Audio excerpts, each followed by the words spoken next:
Houthi लड़ाकों ने Israel पर बैलिस्टिक मिसाइल की बौछार कर रखी है। हूती विद्रोहियों ने नया हमला अमेरिका की टॉमहॉक मिसाइल के बदले में शुरू किया है। हूती लड़ाकों के खिलाफ इसराइल नए फ्रंट से हमले की तैयारी कर रहा है। देखिए रिपोर्ट।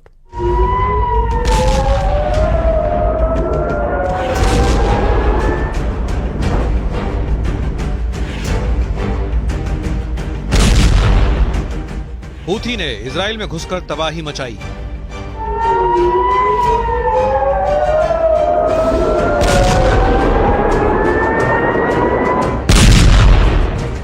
तेल अवीव तबाह करेंगे ईरान के रॉकेटबाज।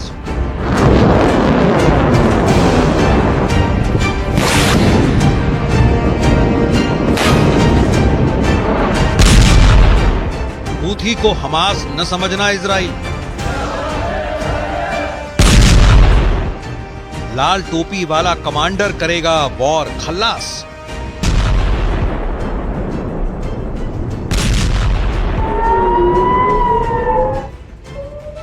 इजराइल में पूरी रात सायरन बजे। इजराइल के आसमान में पूरी रात बारूदी रॉकेट दिखे। इजराइल के हदेरा एल्जार में बैलिस्टिक मिसाइल का टेरर फैला रहा। हूथी फाइटर्स ने इजराइल को बर्बाद करने के लिए मिसाइलों की अंधाधुंध बौछार शुरू कर दी है।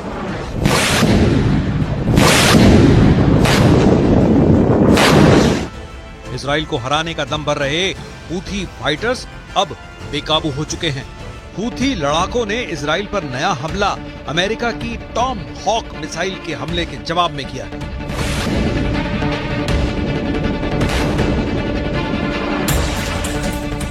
हूथी के रॉकेट की आंधी से इजराइल की सेना में कोहराम मचा हुआ है। हूथी फाइटर्स ने ईरान की खातिर हिजबुल्ला और हमास दोनों का बदला इजराइल से लेना शुरू कर दिया है।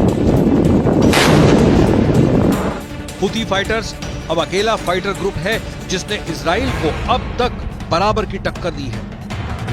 इजराइल के हवाई हमले के बदले में हूथी विद्रोही फिलिस्तीन 2 जैसी हाइपरसोनिक मिसाइल के धमाके कर चुके हैं, लेकिन हूथी के लेटेस्ट हमले बैलिस्टिक मिसाइल की बौछारों से किए गए हैं।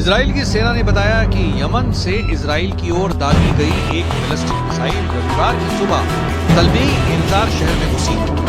आधी रात शुरू हुए रॉकेट हमले में हूथी विद्रोहियों ने सुबह बैलिस्टिक मिसाइल के धमाके की कोशिश की है।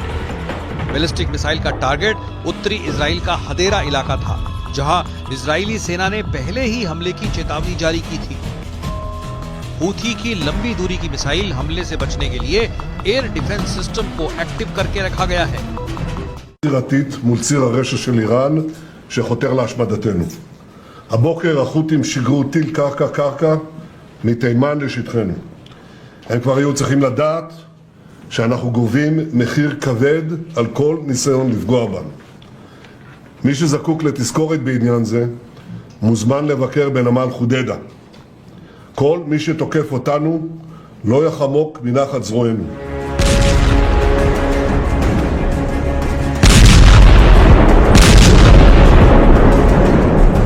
बीते शुक्रवार को भी हूथी विद्रोहियों ने बैलिस्टिक मिसाइल से इजराइल को दहलाया था। इसी तर्ज पर रविवार का हमला किया गया।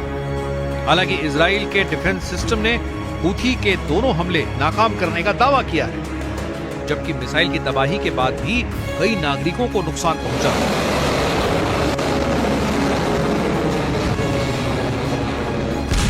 हूथी विद्रोहियों के हमले में आई तेजी की कई वजहें सामने आई हैं, जिसमें अमेरिका के हमले के पलटवार के साथ ही इजराइल और मिस्र की वॉर डील को भी सबसे बड़ी वजह बताया जा रहा है।